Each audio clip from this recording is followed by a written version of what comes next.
سیراب الرغبات از قلم قندیل فاطمہ ایپیسوڈ 17 بھاپ نمبر 11 عزت کی دھجیاں اور موت۔ وہ شخص کہانی کا کوئی پر اسرار کردار تھا جو نظروں سے اوجھل تھا، جس کے ساتھ پیش آئے واقعات پوشیدہ تھے اور ایک صحیح وقت پر کھلنے کو تیار تھے۔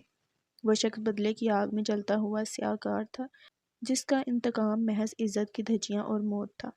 وہیں دوسری جانب اسی کڑکتی بجلی کی زوردار کڑک آواز کے ساتھ ہی بیٹھی مسز دورانی اور خالہ چونکی تھی۔ لائٹ جا چکی تھی۔ اندھیرا کسی سیاہ کار کی مانند چھا چکا تھا۔ نور کی روتی آواز سے دونوں عورتیں اضطراب کا شکار ہوئیں۔ خالہ، نور کو دیکھو، میں موم بتی جلاتی ہوں۔ ٹارچ تو نہ جانے کہاں رکھی ہوگی، نہ جانے یہ یاسین ابھی کیوں نہیں آیا۔ مسز دورانی نے پریشان سا خالہ سے کہا۔ جی امی، خالہ نے تائید میں سر ہلایا اور اپنے موبائل کی ٹارچ جلاتی اندر کمرے میں پہنچی تو دہل کر نور کو دیکھا جو بستر سے نیچے گرنے کی وجہ سے شدت سے رو رہی تھی۔ باہر بارش تر تر کھڑکی پر برس رہی تھی۔ نور، ماں صدقے۔ آگے بڑھتے خالہ نے نور کو اٹھایا اور تھپکنے لگی جو اس کی آواز سننے پر گو گاں کرتی چپ سی ہو گئی تھی۔ میری شہزادی، اسے لیے وہ باہر آ گئی، لیکن باہر ایک نئی قیامت آنے کو تیار تھی۔ نور کو گود میں لیے باہر آتے جو نظارہ اس نے دیکھا، اسے اندازہ نہ ہوا آسمان سر سے سرکا یا زمین۔ امی! آواز شدت خوف سے حلق میں ہی دب چکی تھی۔ نور اس کے دوپٹے کو منہ میں لینے کی کوشش کر رہی تھی۔ خالہ نے ہراساں نظروں سے نویرہ بیگم کو دیکھا جو موم بتی کو جلا رہی تھی اور ان کے پیچھے دیوار پر پڑتی موم بتی کی روشنی کوئی سیاہ ہیولا حائل تھا جس کے ہاتھ میں لیا کھنجر کا سایہ دیوار پر پیچھے کی جانب کسی سیاہ کار کی مانند پڑ رہا تھا۔ وہ سیاہ کار باہر برستی بوچھار کی ترتر کی مانند آگے بڑھا۔ خالہ کا سانس سینے میں اٹکا۔ اس نے نور کو خود میں شدت سے بھینچا۔ وہ انسان تھی جو ایسے واقعات میں سب سے پہلے اپنے اوسان کھوتے ہیں۔ وہ بھی کھو بیٹھی۔ وہ آگے بڑھ کر اپنی ساس کو بتانا چاہتی تھی لیکن قدم خوف سے چلنے کو انکاری ہوئے۔ وہیں گود میں لی ہوئی نور جو دوپٹے سے کھیل رہی سخت بدمزہ ہوئی۔ جب بچے بدمزہ ہوتے ہیں تو ایک ہی کام کرتے ہیں، روتے ہیں، اس لیے وہ بھی رو دی۔ نور کے رونے کی آواز پر خالہ اچھلی اور وحشت ٹپکتی نظروں سے نویرہ بیگم کے پیچھے کھڑے سیاہ ہیولے کو دیکھا۔ نویرہ بیگم نے ٹارچ کی اور موم بتی کی مدھم روشنی میں خالہ کو دیکھا جس کا چہرہ سیاہ تھا۔ نویرہ بیگم چونکی۔ اس کی ہراساں نظریں جو ان کے پیچھے گڑی تھیں، اس نے نویرہ بیگم کی حسیں بیدار کی۔ انہیں اپنے پیچھے کسی ذی روح کی موجودگی کا شدت سے ادراک ہوا۔ انہوں نے خوف سے پیچھے دیکھا۔ خالہ نے شدت سے نفی میں سر ہلایا۔ امی! اس کے منہ سے پھنسی پھنسی آواز نکلی۔ نویرہ بیگم نے گھبراتے ہونٹوں کو تر کیے پیچھے دیکھا۔ سیاہ حولا ان سے 2 فٹ کے فاصلے پر چاقو تانے کھڑا تھا۔ ان کی چیخ بے ساختہ تھی۔ وہ پیچھے ہٹنے لگی اور اس کوشش میں ٹیبل پر رکھی موم بتی گری اور بجھ گئی۔ دورانی ہاؤس میں سیاہ اندھیرا سا چھا گیا۔ روشنی صرف خالہ کی طرف تھی۔ ٹارچ کی مدھم باہر کڑکتی دم بدم بجلی پر اسرار منظر پیش کرتی رہی تھی۔ خالہ نے دیکھا کڑکتی بجلی کی تیز اور مدھم رم دھم روشنی میں وہ سیاہ ہیولا نویرہ بیگم پر جھپٹا اور اس کا چاقو والا ہاتھ بلند ہوا اور اگلے ہی پل نویرہ بیگم کی دل زور چیخ کے ساتھ خالہ کی چیخ بھی بلند ہوئی۔ نور کی رونے میں شدت ہوئی۔ بجلی کی کڑک پیدا ہوئی اور اسی کے ساتھ نویرہ بیگم کا ڈھیلا وجود پیچھے جلتی دوسری موم بتی پر دھڑام سے گرا اور اسی کے ساتھ دورانی ہاؤس سفید روشنی میں نہا گیا۔ لائٹ آ چکی تھی۔ وہ سیاہ ہیولا غائب تھا۔ اتھل پتھل ہوتی سانسوں کے ساتھ خالہ نے کانپتے قدم آگے بڑھائے کہ یکجک باہر گیٹ کے کھلنے کی آوازیں آئی تھیں جیسے کوئی ہجوم مل کر دروازے کو توڑنے کے دم پر ہو۔ دھپ دھپ دھپ وہ بڑے بڑے قدموں کے ساتھ آگے بڑھی اور نور کو صوفے پر لٹائے۔ نور ہاتھوں کو اٹھاتی بری طرح رو رہی تھی اور بھوک سے تڑپ رہی تھی۔ خالہ آگے بڑھی اور ننھے پیروں کو اس نے گیلے ہوتے پایا۔ نیچے دیکھا تو اس کا سانس رک گیا۔ لال قرمزی خون سفید سنگ مرمر کے فرش پر ندی کی مانند بہہ رہا تھا۔ وہ معصوم جان سیاہ کار کے ہاتھوں اپنی جان کی بازی ہار گئی تھی۔ وہ آگے بڑھی اور اگلے ہی پل وہ مسز دورانی پر جھکے ان کی گردن پر ہاتھ رکھے ان کی سانسوں کو چیک کر رہی تھی جو بجھی ہوئی تھیں۔ آنکھیں سیاہ کار کی موجودگی سے ہراساں کھلی رہ گئی تھیں۔ ٹھا! باہر کا گیٹ ٹوٹ چکا تھا۔ اس نے محسوس کیا بوٹوں کی دھمک لون کی طرف بڑھ رہی تھی۔ اس نے دیکھا سیاہ چاقو نویرہ بیگم کی ناف والے حصے میں پیوست تھا۔ لون کا دروازہ کھلا اور دھمک اندر آتے رک گئی۔ خالہ نے اوسان ختم ہونے کے زیر اثر وہ سیاہ گناہ کا لبادہ نہ جانے میں غلطی سے خود پر اڑایا اور اس سیاہ چاقو کو اپنے ہاتھ میں لے لیا۔ اس کے ہاتھ لال مائع سے بھڑ کے خونو خون ہو گئے۔ ادھر ہی پولیس کی بھاری نفری کے ساتھ داخل ہوتے یاسین کی سانس رک گئی۔ جو منظر اس نے دیکھا وہ اپنی زندگی ختم کر دیتا، لیکن وہ منظر کبھی دیکھنے کی تمنا نہ کرتا۔ اس کی بیوی کے ہاتھ میں چاقو تھا اور چاقو اس کی ماں کے پیٹ میں پیوست تھا جو اپنی زندگی کی بازی ہار گئی تھی۔ ان کا وجود جامد تھا، بے جان، ساکت۔ کبھی مخلوق نے بدگمانی کا دھواں اڑایا جس کا زہریلا مادہ وہاں کھڑے نفوس پر سحر کرنے لگا۔ ان کی آنکھیں ابلی اور وہاں آئے پولیس کے ایک نفوس کا ہاتھ خود بخود اٹھا اور کھول ملی۔ سر، رپورٹر کو بیرسٹر یاسین دورانی کے گھر بھیجا جائے۔ جائے وقیہ پر یاسین دورانی کی بیوی نے اپنی ہی ساس کا قتل کیا ہے۔ یہاں تفتیشوں کو شروع کرنے کا نوٹس بھیجا گیا۔ آواز نے سور کی صورت حال کے کانوں پر قیامت ڈھائی۔ وہ بے یقینی سے یاسین کی پیلی پڑتی رنگت میں اس کے ساتھ کھڑے 3 پولیس کے افراد کو دیکھے گی۔ وہ سان واپس بحال ہوئے تو اس نے اپنے ہاتھوں کو دیکھا جو قرمزِ خون سے رنگے تھے۔ ہاتھ چاقو کو گرفت میں لیے ہوئے تھا۔ اس نے ہراساں نظریں لیے چاقو کو چھوڑا اور نفی میں سر ہلانے لگی۔ حالہ کا دماغ سائیں سائیں کرنے لگا۔ یاسین، میں نے نہیں۔ یاسین کی غیر ہوتی حالت کو دیکھ کر وہ جان چکی تھی وہ کیا سوچ رہا ہے۔ یاسین نے سن ہوتے دماغ کے ساتھ ہواؤں میں قدم رکھتے انہیں اپنی امی کی جانب گھسیٹا۔ حالہ آگے بڑھی، اس کے یاسین کے کندھے پر ہاتھ رکھتے اس کو روکا۔ یاسین، میں نے کچھ بھی نہیں کیا۔ یہ وہ بوکھلا گئی تھی۔ یاسین نے اسے دیکھا تو حالہ پر دورانی ہاؤس کی چھت دھپ دھپ کر کے گری۔ یاسین کی نظریں خالی تھیں، بے تعصب، ساکت پتلیاں منچ میں لہو خشک کر دینے والی۔ حالہ جیتے جی مر گئی۔ کوئی پوچھتا حالہ سے جیتے جی مرنا کیا ہوتا ہے؟ وہ بتاتی، کسی اپنے کی آنکھوں میں اپنے لیے حقارت اور بے یقینی دیکھنا۔ یاسین نے اس کے ہاتھوں کو جھٹک کر اسے بڑے دھکیلا اور آگے بڑھتے وہ کچھ ہی دیر میں اپنی ماں پر جھکا ہوا تھا اور بے یقینی سے ان کی سانسوں کو چیک کیے ان کے بے جان وجود کو جھنجھوڑ رہا تھا۔ امی اٹھیں، کیا ہوا؟ امی پلیز۔ اپنے پیاروں کا بے جان وجود دیکھنا کسی موت سے کم تو نہیں ہوتا نا۔ ادھر ایک وجود نہیں مرا تھا، 3 وجود مرے تھے۔ ایک وجود کی موت کے بعد 2 وجود کے احساسات بھی مر گئے تھے۔ امی!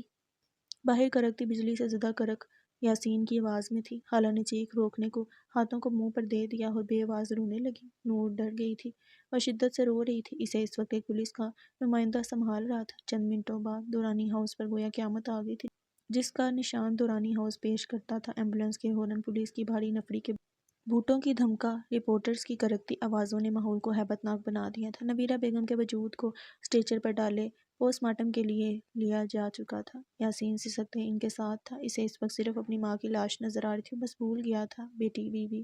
پولیس رپورٹرز کو ہٹا رہی تھی۔ پس منظر میں دورانی ہاؤس میں احتشام معراج دکھائی دیتا تھا جو حالہ کو اپنے حصار میں لیے پولیس والوں سے گتھم گتا تھا۔ میری بہن نے کچھ نہیں کیا۔ ایسے کیسے تم لوگ اس پر قتل کا الزام لگا سکتے ہو؟ وہ غصے اور اشتعال میں انہیں سنا رہا تھا۔ مہربانی کریں صاحب، ہمیں اپنی کارروائی کرنے دیں۔ ہم نے خود رنگے ہاتھوں انہیں پکڑا ہے۔ اب وہ اسے کوئی ویڈیو دکھا رہا تھا جہاں حالہ کے ہاتھ میں چاقو تھا جو مسز دورانی کے پیٹ میں پیوست تھا۔ پہلی نظر میں وہ تصویر ایسے ہی دھوکہ فراہم کرتی تھی۔ احتشام کے ہاتھوں کی گرفت بھی حالہ کے بازوؤں پر ڈھیلی پڑی۔ حالہ نے خوف سے اسے دیکھا اور نفی میں سر ہلانے لگی۔ شامی، میں نے کچھ نہیں کیا، یہ سب جھوٹ ہے۔ وہ شدت سے روتے کہنے لگی۔ اس کا دل کر رہا تھا چیخے، روئے پیٹے اور بتائے ان سب کو کہ اس نے یہ قتل نہیں کیا۔ حالہ کی حالت دیکھتے احتشام کی گرفت مضبوط ہوئی۔ اس نے موبائل کو نیچے دے مارا۔ تم لوگ اس چھوٹی سی ویڈیو کلپ کی بنا پر میری بہن پر قتل ثابت نہیں کر سکتے۔ مجھے اس سے پہلے کی ویڈیو دکھاؤ۔ وہ نیند سے جاگا ہوا تھا، اس لیے سوجی آنکھوں کے ساتھ وہ گڑگڑایا تھا۔ نور حسن راہ کے پاس تھی جو گھر ہی تھی۔ احتشام نے انہیں یہاں نہیں آنے دیا۔ ادھر ہی کچھ فاصلے پر کھڑے پولیس کے نمائندے افسر کو کچھ کہہ رہا تھا۔ سر، یاسین دورانی صاحب ہمیں مارگرا ہلز پر بھاگتے نظر آئے۔ ہمیں نہیں پتا تھا یہ یہاں کے مشہور بیرسٹر ہیں۔ ہم نے انہیں پکڑ لیا۔ منظر کچھ وقت پہلے کا تھا۔ کہاں جا رہے ہو؟ پولیس نے اس منجلے انسان کو بھاگتے دیکھا تو گاڑی میں اسے مخاطب کیا جو چونکا اور پولیس کو دیکھتے اس نے شدت سے اللہ کا شکر ادا کیا۔ میرا گھر خطرے میں ہے افسر، مجھے وہاں لے چلو۔ وہ منت بڑے انداز میں شیشے پر جھکے ان سے کہنے لگا، جناب دماغ ٹھیک ہے تمہارا؟ اندر بیٹھو، اس بارش میں ہم کہاں لے جائیں گے تمہیں؟ بارش رک جائے پھر چلیں گے۔ افسر جیسے اس کی بات کو ٹال رہا تھا، یاسین کا دماغ کا میٹر گھوما۔ اس نے برستی بارش میں جیب سے وکیل کا کارڈ نکالا۔ بیرسٹر یاسین دورانی۔ یاسین کا سنجیدہ انداز میں بولنے پر افسر نے کارڈ لے کر دیکھا۔ اگلے ہی پل اسے اندر بیٹھنے کا کہا۔ جب وہ ان کے ساتھ گھر پہنچا تو لائٹ نہیں تھی اور دروازہ بند تھا اور اسے پتہ تھا گارڈ کی والدہ کی وفات پر اس نے خود ہی گارڈ کو چھٹی دی تھی۔ دروازہ اندر سے بند تھا۔ اس نے پولیس کی مدد سے دروازے کو بمشکل کھولا اور اندر آئے تو آگے والے منظر نے اس کے پیروں تلے زمین کھینچ لی۔ حال وہیں احتشام سے بات کرنے والا پولیس کا سپاہی افسر کے پاس آیا اور اس کے کان میں کوئی سرگوشی کی تو اگلے ہی پل افسر احتشام کے سر پر آن کھڑا ہوا۔ یہ کیا ہو رہا ہے؟ افسر کی گرج دار آواز پر وہاں کھڑے سب نے بوکھلا کر اسے دیکھا۔ سر، یہ اپنی بہن کی گرفتاری نہیں دے رہے۔ سپاہی منمنایا۔ اور تم منہ کھول کر ان بہن بھائی کے پیار کو نہار رہے ہو؟ ملزم کو گرفتار کرو۔ افسر سنجیدہ سا گھبرایا۔ میری بہن بے قصور ہے۔ احتشام نے جبڑے بھینجے، احتجاج کیا۔ سارے ثبوت آپ کی بہن کے خلاف ہیں جناب۔ افسر نے آبرو کو اٹھا کر جیسے اسے باور کرایا۔ آنکھوں دیکھا اکثر سچ نہیں ہوتا، احتشام نے بوندا سا جواز پیش کیا۔ اچھا، اگر آنکھوں سے دیکھا سچ نہیں ہوتا تو تم بتاؤ آنکھوں کی جگہ اب ہم کون سے بٹن لگوائیں جسے سچ نظر آ جائے؟ افسر نے اس کا تمسخر اڑایا تو ساتھ کھڑے سپاہیوں کی دبی دبی ہنسی گونجی۔ تم لوگ؟ افسر کے اشارے پر لیڈی کانسٹیبل حالہ کو ہتھکڑی لگا چکی تھی۔ حالہ شل ہوئے دماغ سے یہ سب بے یقینی سے دیکھے گی۔ میں اس دنیا میں کبھی بھی آپ کو تنہا نہیں چھوڑوں گا، یاسین کی آواز پس منظر میں گونجی، لیکن وہ تنہا چھوڑ گیا۔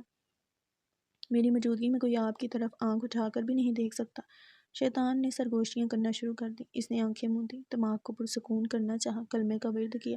وہ شیطان دور ہو گیا۔ میں ہر وقت آپ کے ساتھ موجود نہیں ہوں گا، حالہ آپ کو خود اپنے لیے لڑنا سیکھنا ہوگا۔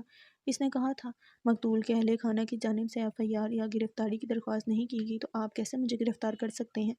حالہ کی سنجیدہ اور کرخت آواز پر لمحے میں وہاں دم کو سناٹا چھایا تھا، اب کہ اس کا چہرہ سپاٹ تھا۔ سناٹا چند دیر چھایا رہا، ٹک ٹک ٹک، پھر ایک آواز نے سناٹے کو چیر دیا۔ مقتول کے اہل خانہ کی جانب سے FIR درج میں نے کروا دی ہے میڈم۔ وہ کوئی نسوانی آواز تھی، سب نے چونک کر دیکھا، البتہ افسر مطمئن تھا۔ حالہ نے الجھی نگاہوں سے سامنے کھڑے نوجوان خوبصورت لڑکی کو دیکھا جسے اس نے پہلے کبھی بھی نہیں دیکھا تھا۔ سپاہی بھی اس حسینہ کو ہونک بنے دیکھے گیا۔ اس سب میں کسی نے احتشام کی سیاہ ہوتی رنگت نہیں دیکھی تھی، جس کے ماتھے پر پسینے کے ننھے ننھے قطرے آن ٹھہرے تھے۔ احتشام کے گناہ کسی سیاہ کار کی مانند اس عورت کے وجود میں سامنے استادہ تھے۔ آپ کو؟ لبوں کو بھینچے حالہ نے سوال داغا۔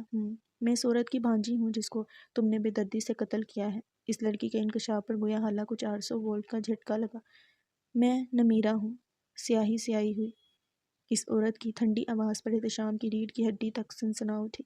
وہ اتھل پتھل ہوتی سانسوں سے ششدر سا نمیرہ کو دیکھے گیا۔ حالہ کو حراست میں لے لیا گیا۔ اسے پولیس کی ویگن کی جانب لے جایا جا رہا تھا۔ احتشام بت بنے وہیں کھڑا رہ گیا۔ ناظرین آپ کو بتاتے جائیں، اسلام آباد کے پوش علاقے میں رہنے والے بیرسٹر یاسین دورانی کی والدہ ماجدہ کا قتل ہوا ہے، اور قتل اور کوئی نہیں، ان کی اپنی بہو نے کیا۔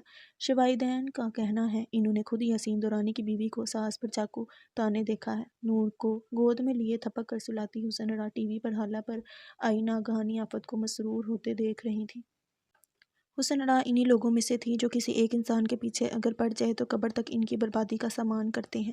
حسن ارا کا کردار بھی یہاں مشکوک ہوا تھا۔ وہیں دوسری جانب دورانی ہاؤس لمحوں میں خالی ہو گیا، بس دو نفوس وہیں کھڑے رہ گئے، ماضی کے بعد کشت لیے۔ احتشام ٹکٹکی باندھے سامنے کھڑی لڑکی کو دیکھے گیا۔ لڑکی بھی اسے ہی دیکھ رہی تھی کہ بے ساختہ نخوت سے سر جھٹک گئی اور قدم پیچھے کی جانب لیے۔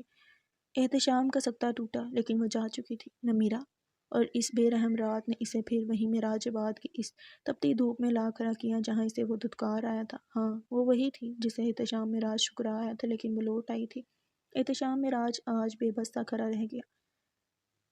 نویرہ بیگم کی تدفین ہو گئی تھی۔ یاسین دورانی کو کسی شے کا ہوش نہیں تھا، نہ بیوی کا، نہ ہی اولاد کا۔ وہ تو اپنی ماں کے غم میں فنا ہوئے جا رہا تھا۔ وہیں معراج ہاؤس میں حسن ارا معمول کے مطابق شام کا کھانا بنانے میں مصروف تھی۔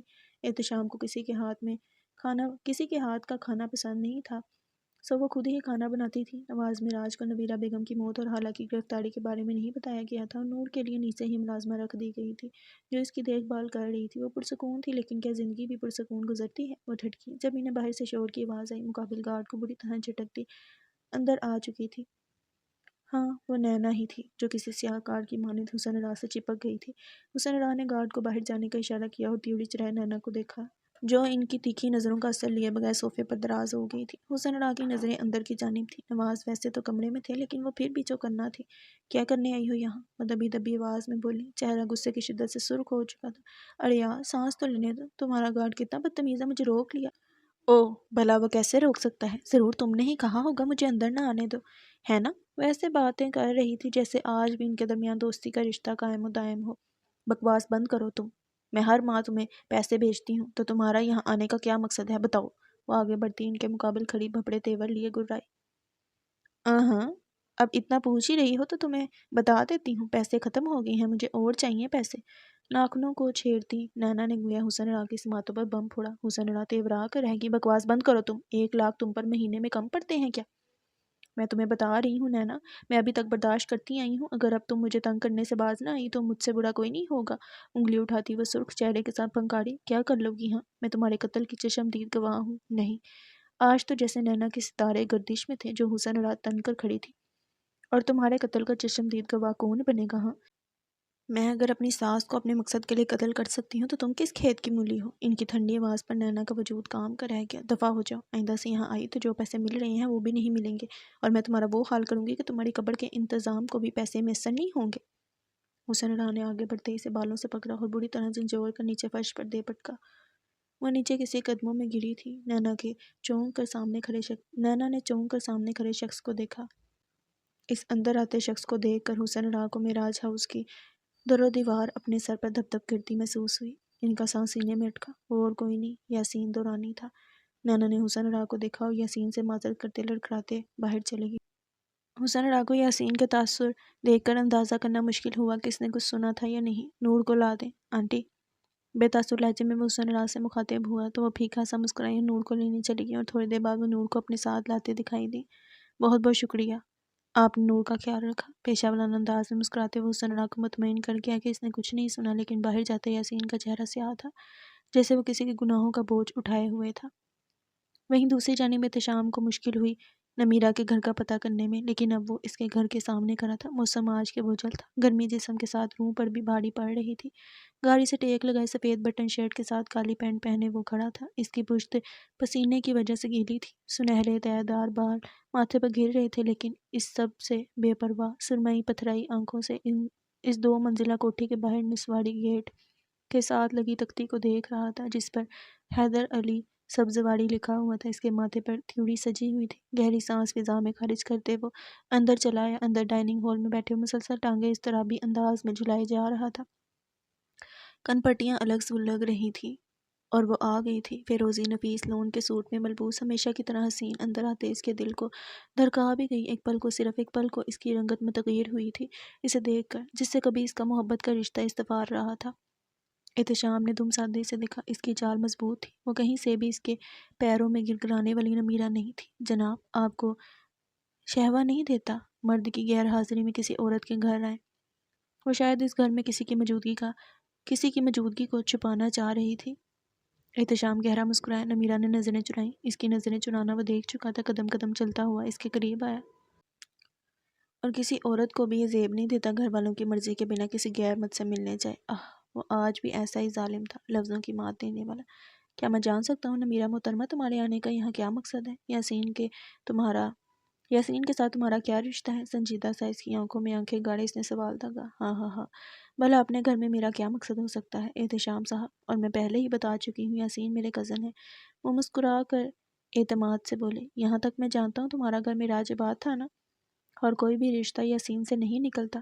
وہ دبی آواز میں بولا، جی وہ میرا میکا تھا اور یہ سسرال۔ کوئی سلگتی ہوئی شے تھی جو احتشام کے دماغ کے آر پار ہوئی تھی۔ تم؟ وہ کچھ سخت سست سنانے والا تھا، مردانہ بھاری آواز پر چونکا اور دروازے کی جانب دیکھا۔ نمیرہ کون آیا ہے؟ احتشام نے دیکھا ڈائننگ روم میں دراز قد اور خوش شکل شخص داخل ہوا تھا، وکیلوں والا لباس پہنے، شاید وہ کورٹ جانے کو تیار تھا۔ نمیرہ بوکھلائی، وہ نہیں چاہتی تھی وہ آنے والا شخص احتشام سے ملے۔ تاثرات ٹھیک کرتے وہ اندر آتے شخص کو دیکھ کر پھیکا سا مسکرائی۔ وہ نمیرہ کی آواز حلق میں ہی دم توڑ گئی۔ آپ نیمی کو دیکھیں، کھانے میں ضد کر رہا ہے۔ نمیرہ نے سر تائید میں ہلایا۔ نمیرہ کے جانے کے بعد وہ شخص مرا اور احتشام کے مقابل اٹھے کندھوں سے پورا قد کے ساتھ کھڑا ہوا۔ جی آپ کہیں، کیا کہنا چاہتے ہیں؟ وہ خالص پروفیشنل انداز میں دھیمی مسکراہٹ سے بولا۔ کیا لگتی ہے یہ تیری؟ احتشام دبا گرایا۔ باہر دروازے کے ساتھ کھڑی نمیرہ کا دل اچھل کر حلق میں آیا تھا۔ پہلی بات تو یہ کہ میری عورت کے معاملے میں تمیز سے بات کریں، اور وہ میری بیوی ہے، سمجھے آپ؟ اور میں حیدر علی، نمیرہ کا شوہر ہوں۔ حیدر علی نے گویا احتشام کے کانوں میں کوئی پگھلا ہوا سیسا انڈیلا تھا۔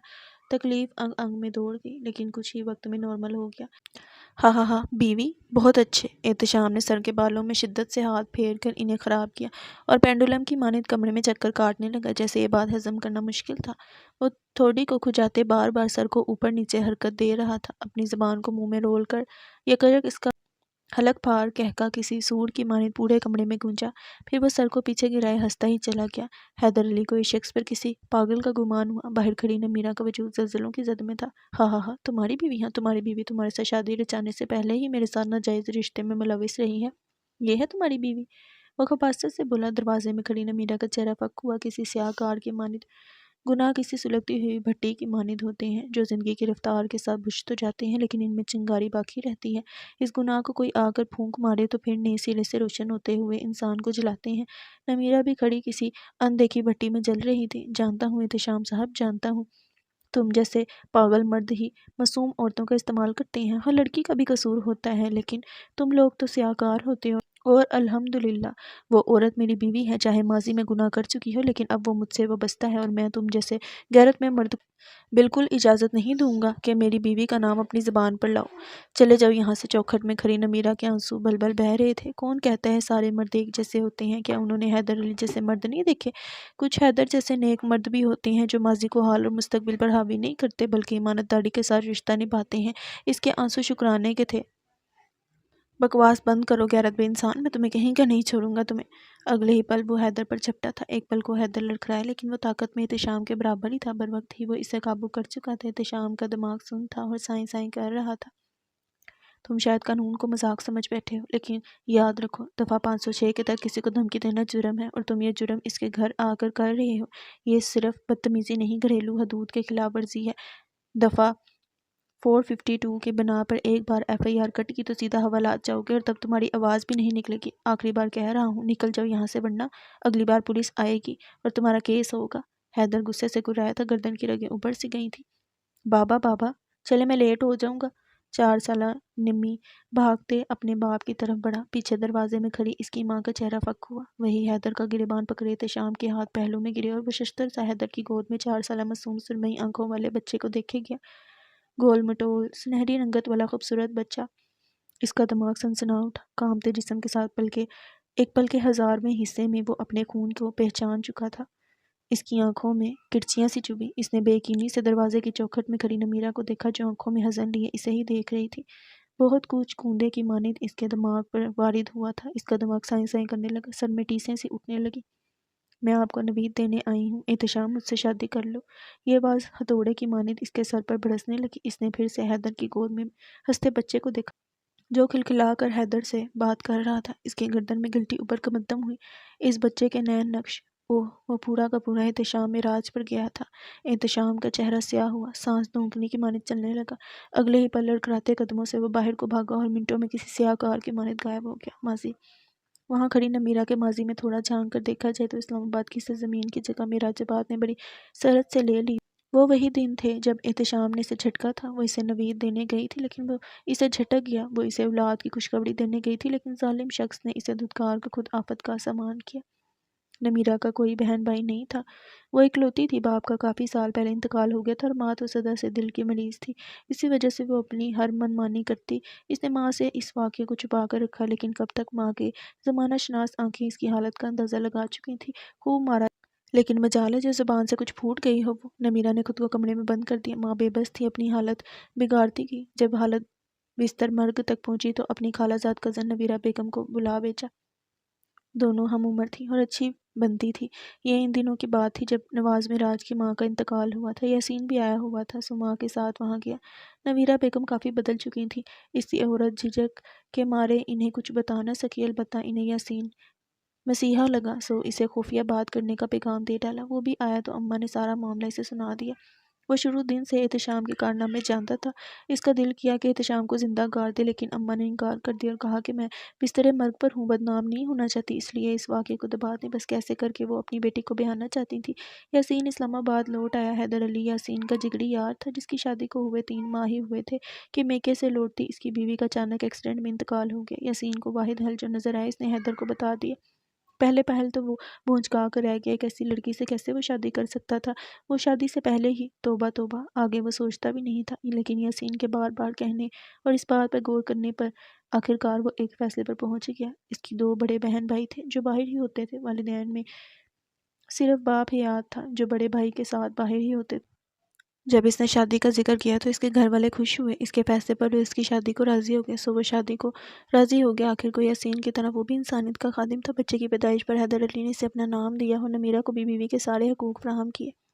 نمیرہ ایک اچھی بیوی ثابت ہوئی تھی۔ اس سے زیادہ حیدر علی کو کچھ چاہیے نہیں تھا۔ شادی کے 2 سال بعد اللہ نے انہیں ایک بیٹی سے نوازا، بینش حیدر جو نمی کی لاڈلی تھی۔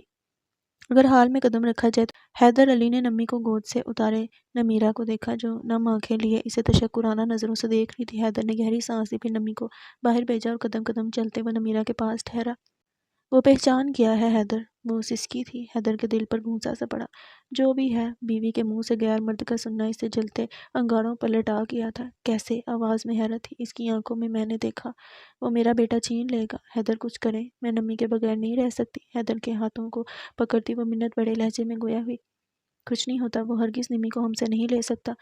آپ فکر نہ کریں، بینش کو دیکھیں، مجھے نمی کو اسکول ڈراپ کر کے کورٹ جانا ہے۔ اور اگلے ہی پل حیدر کی آنکھیں سکڑی۔ نمیرہ نے تھوک نکلا۔ آپ نے حالہ بھابھی پر FIR کیوں کٹوائی نمیرہ؟ وہ سنجیدہ سا بولا اور وہ نظریں چرا گئی۔ اگر آپ اس سے اس کے بھائی کو نقصان پہنچانا چاہتی ہیں تو میری بات غور سے سنیں۔ وہ شخص کسی کا بھی نہیں ہے نمیرہ، وہ اپنے کسی رشتے سے خالص نہیں ہے۔ آپ نے یاسین کو تکلیف پہنچائی ہے، وہ سخت ناراض ہے۔ وہ دکھ سے بولا، میرا یہ مقصد نہیں تھا۔ وہ منمنا کر رہ گئی۔ اچھا بس آپ ان سے معذرت کریں گی؟ حیدر نے معاملے کو سنبھالا۔ جی۔ نمیرہ نے تائید میں سر ہلایا۔ میں چلتا ہوں۔ حیدر آگے بڑھا اور اسے کندھوں سے پکڑ کر ماتھے پر بوسہ دیا اور رخصت ہو گیا۔ اللہ حافظ۔ نمیرہ نے مسکراتے اسے سلامتی کی دعا بھیجی۔ اس شخص کی موجودگی میں اسے اب کسی کی بھی تمنا نہیں تھی۔ وہیں دوسری جانب یاسین دورانی نے پولیس اسٹیشن کو گویا سر پر اٹھا رکھا تھا۔ پولیس اسٹیشن میں گہما گہمی سا ماحول تھا۔ میری بیوی کو میری اجازت کے بغیر یہاں کیسے کوئی لا سکتا ہے؟ افسر اور سپاہی صبر کے کروے گھونٹ بھرے اسے سن رہے تھے جو بھپڑا ہوا تھا۔ کہاں ہے وہ؟ میں 3 گھنٹے سے یہاں صبر کا دامن پکڑے بیٹھا ہوں، مجھے ملنے کیوں نہیں دیا جا رہا اس سے؟ وہ جھنجھلا کر کہہ رہا تھا۔ وہ اس قدر غصے میں تھا کہ شاید ہی کسی نے پہلے اسے اس قدر غصے میں دیکھا ہو۔ وہ افسر منمنا کر رہ گیا۔ کیا وہ میری بیوی کہاں ہے؟ یاسین جو افسر کے گریبان جھٹکنے لگا تھا سپاہی کی بوکھلائی آواز پر چونکا۔ صاحب وہ یاسین سر کی بیوی لاک اپ سے غائب ہے۔ اب کی بار یاسین کو پولیس اسٹیشن خود کے سر پر دھپ دھپ گرتا ہوا محسوس ہوا، یہاں تک کہ افسر بھی بوکھلائے اور یاسین کے پیچھے اندر کی جانب بھاگے۔ لاک اپ باہر سے بند تھی۔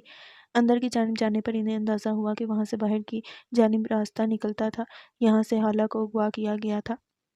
بڑے بڑے قدم لیے یاسین دورانی ٹھہر گیا۔ دیوار پر کندہ نقش کو دیکھے گیا، موت اور عزت کی دھجیاں۔ یاسین دورانی کو پل نہیں لگے اس سارے معاملے کو سمجھنے میں کہ اس کی بیوی کو قتل کے معاملے میں پھنسایا گیا تھا اور اس کی ماں کو موت دی گئی تھی، اور عزت کی دھجیاں اس کی عزت حالہ تھی۔ اور اگلے ہی پل وہ چکرا کر رہ گیا۔ حالہ ان کی حراست میں تھی، یعنی وہ عزت کی دھجیاں۔ آگے وہ سوچنا بھی نہیں چاہتا تھا، لیکن باہر جانے سے پہلے اس نے ٹھٹک کر ان لفظوں کے درمیان 2 الفابیٹ کو دیکھا، BB۔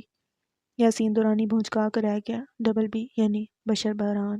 اس کی بیوی بشر بحران کی حراست میں تھی۔ اگلے کچھ ہی وقت میں وہ معراج ہاؤس میں دندناتے ہوئے پہنچا تھا اور احتشام کے کمرے کے باہر کھڑے اس نے اس کا دروازہ پیٹ ڈالا۔ نور نمیرہ کے پاس تھی۔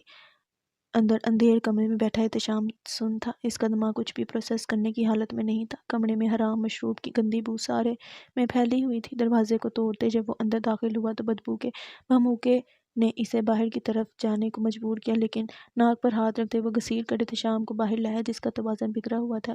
اسے لاؤنج میں پٹکنے کے بعد وہ اس کے گریبان کو دبوچ چکا تھا۔ حسن را بوکھلا کر اسے روکنے کی کوشش میں تھی۔ حالہ کہاں ہے؟ وہ اس کے منہ پر پھنکارا تھا۔ سرخ چہرے کے ساتھ اس کی گردن کی رگیں شدید کھچاؤ کا شکار تھیں، جیسے عنقریب پھٹنے کا خدشہ لاحق ہو۔ آنکھوں کو سکڑے احتشام سمجھنے کی کوشش کر رہا تھا کہ یاسین نے اسے کیا کہا ہے۔ یاسین کا خون کھول گیا۔ آگے بڑھتے ایک زبردست گھونسا وہ اس کے چہرے پر جڑ چکا تھا۔ احتشام کے ہوش ٹھکانے پر آ چکے تھے۔ حسن را سر پٹا کر یاسین کی طرف بڑھی تو یاسین ہاتھ سے اشارہ سے ہی انہیں روک چکا تھا۔ کیا تھا اس کی آنکھوں میں کہ حسن را دم ساد گئی۔ نواز آواز سنتے باہر ویل چیئر کو گھسیٹتے آ چکے تھے۔ احتشام میں آخری بار پوچھ رہا ہوں، حالہ کہاں ہے؟ اب کی یاسین نے ضبط کے ساتھ پوچھا تھا۔ تمہارا دماغ خراب ہے؟ ہاں، سب کو پتہ ہے کہاں ہے وہ، کل ہی تو پولیس اسے لے کر گئی تھی۔ ہونٹ کے کونے سے خون کی بوند کو ہاتھوں کی پوڑوں پر لے کر وہ غصے سے بولا، نواز معراج ہونکوں کی مانند انہیں دیکھے گی۔ پولیس اسٹیشن سے اغوا ہو چکی ہے وہ۔ یاسین کی آواز دکھ، بے بسی، ملال اور کرب کا مجموعہ تھی۔ کیا؟ احتشام اس کے انکشاف پر بھونچکا کر رہ گیا۔ اور یہ سب انہوں نے ہی کیا ہے جن کے تلوے چاٹتے ہو تم، پاگل انسان! میز کو ٹھوکر مارتے ہوئے بے بسی سے چلایا۔ کس کے؟ احتشام اگلے ہی پل چوکنا ہوا۔ بشر بحران نے۔ اب کی یاسین کے اس نئے انکشاف پر احتشام تو کیا حسن را بھی چونکی تھی۔ بشر بحران کا حالہ سے کیا لینا دینا؟ سوال ادھر یہ اٹھتا تھا، حسن را کا بشر بحران سے کیا لینا دینا؟ تو آج کہانی نئے انکشاف کے در کھولنے والی تھی۔ احتشام کے چہرے پر سایہ سا گزرا تھا۔ بشر بحران یہاں نہیں ہے، وہ تو اٹلی ہے۔ پچھلے چند ماہ سے اس کا سارا کام تو بہرام دیکھ رہا ہے۔ پل کے 1000ویں حصے میں وہ چونکا تھا۔ موت اور عزت کی دھجیاں، یعنی سیاہ کار بہرام پاشا تھا۔ لیکن آخر بہرام کا اس سب کے کرنے کے پیچھے کیا وجہ تھی؟ اگلے ہی پل احتشام باہر کو بھاگا۔ یاسین بھی اس کے پیچھے بھاگا۔ نواز معراج پیچھے ہونک بنے رہ گئی۔ ان کے بازو میں پھر سے درد کی شکایت شدت سے اٹھی تھی۔ ان دنوں پنجاب پانی میں ڈوبا ہوا نظر آتا تھا۔ پنجاب سیلاب کی زد میں تھا۔ بار بار تابڑتوڑ برستی بارش نے ہر جگہ کو جل تھل کر دیا تھا۔ موسم کے تیور آج پھر کچھ بگڑے بگڑے تھے۔ آسمان نے سیاہ کالی گھٹاؤں کی کباؤ رکھی تھی۔ مٹی کے طوفان نے سب کچھ مٹی مٹی کر دیا تھا۔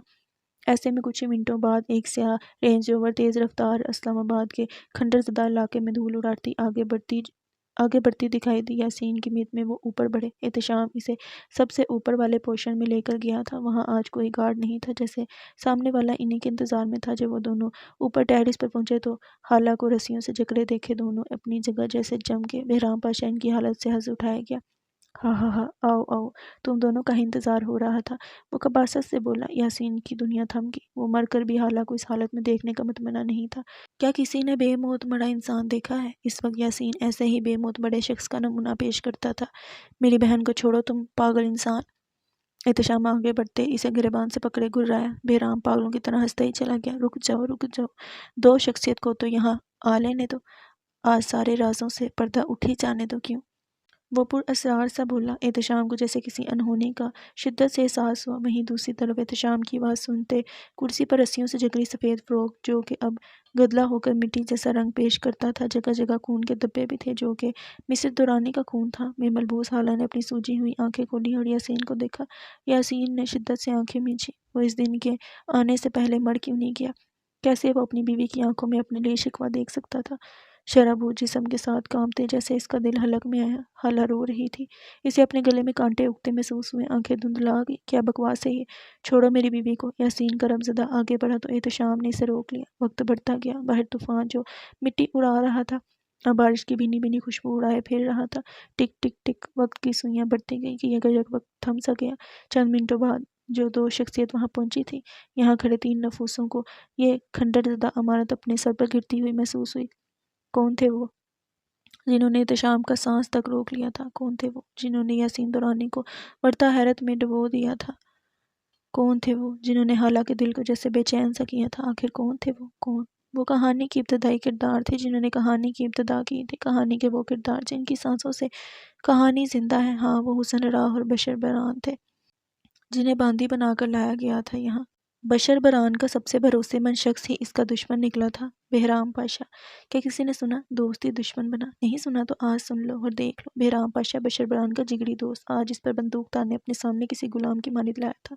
اور کیا تم جانتے ہو بہرام پاشا کا بوس کون تھا؟ وہ کتھی آنکھوں والا مرد بہرام پاشا کا بوس بشر بران تھا، اس کا رازدار۔ بشر بران کو دیکھتے بہرام آگے بڑھا اور اسے کندھوں سے پکڑ کر سامنے لایا، جو کہ کتھی آنکھوں والا مرد تھا جس نے سفید رومال اپنے چہرے کے گرد باندھ رکھا تھا۔ احتشام چونکا۔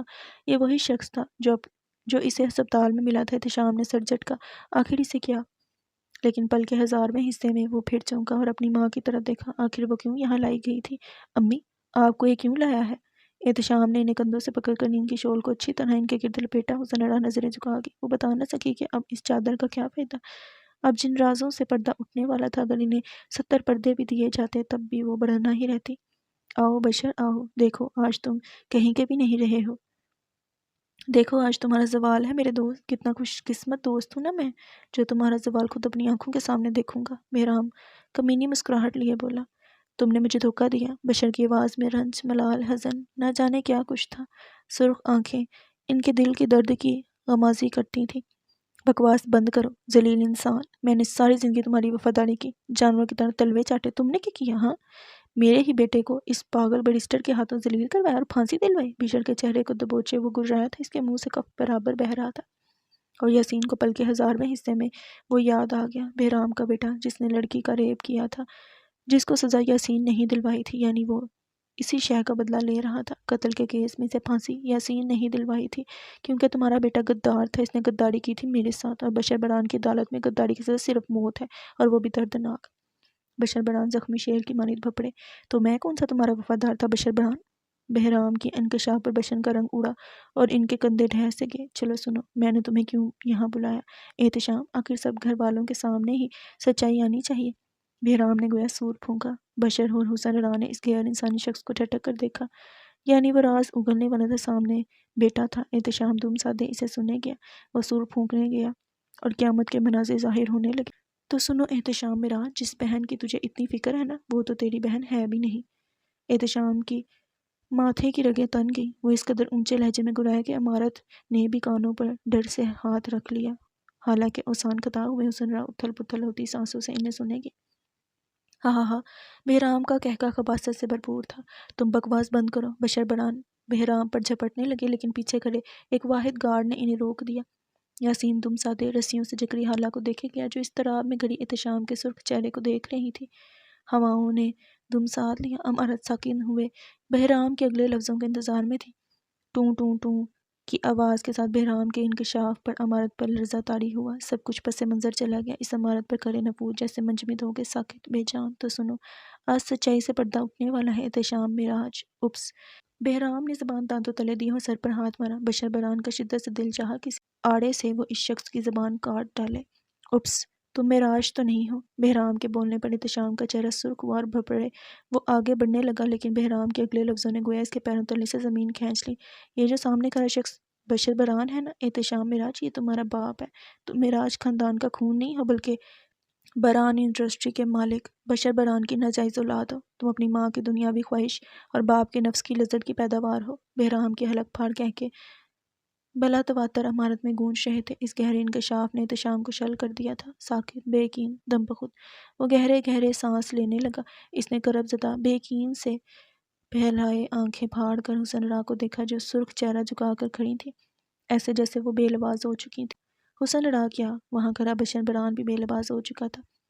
احتشام کی آنکھیں ابلنے کو تیار تھیں۔ اس کی ماں کا شرمندہ چہرہ اسے سب بتا گیا۔ وہ لڑکھڑا گیا، اس کا لہو جسم میں منجمد ہو گیا، دماغ سائیں سائیں کرنے لگا اور وہ بے جان وجود لیے نیچے گھٹنوں کے بل ڈھہ گیا۔ وہی یاسین اور حالہ نے بھی حیرت سے آنکھیں پھیلا کر یہ انکشاف سنا۔ احتشام نے پتھرائی آنکھوں سے بشر کو دیکھا، جو آنکھوں میں تکلیف لیے اسے ہی دیکھ رہا تھا۔ احتشام کے دیکھنے پر وہ نظریں جھکا گیا۔ بہرام آگے بڑھا اور بشر بران کے چہرے پر سے نقاب اتار دیا۔ عمارت نے گویا اپنی چیخ کو بمشکل روکا۔ کیا وہ احتشام تھا؟ نہیں، وہ تو بشر تھا نا، پھڑیا نکوش۔ احتشام بے یقینی سے اپنے سامنے کھڑے شخص کو دیکھنے لگا۔ اسے گمان ہوا کہ سامنے آئینہ تھا۔ وہ شخص شکل و صورت میں اسی کا پرتو تھا، صرف ایک فرق تھا، اس شخص کی کتھی آنکھیں زیادہ پرکشش تھیں۔ احتشام کو اس شخص میں اپنا عکس نظر آیا اور اسے خود میں نمی کا عکس نظر آیا۔ اس پل اس نے سوچا کہ اگر نمی کو اس کے باپ اور ماں کے گناہ کا پتہ لگا تو جس اذیت سے وہ گزر رہا ہے تو وہ بھی ویسے ہی تکلیف سے گزرے گا۔ وہ اپنی اولاد کو تکلیف میں نہیں دیکھ سکتا تھا۔ ہاں ہاں ہاں، بہرام کے کہکے گونج کر گویا واپس آئے تھے۔ دیکھو بشر، میرا بدلہ پورا ہو گیا تم سے۔ تمہارا اپنا بیٹا، اپنا خون تمہارے سے نفرت کرے گا۔ بشر بران آگے بڑھتے احتشام کے مقابل ٹھہر گیا۔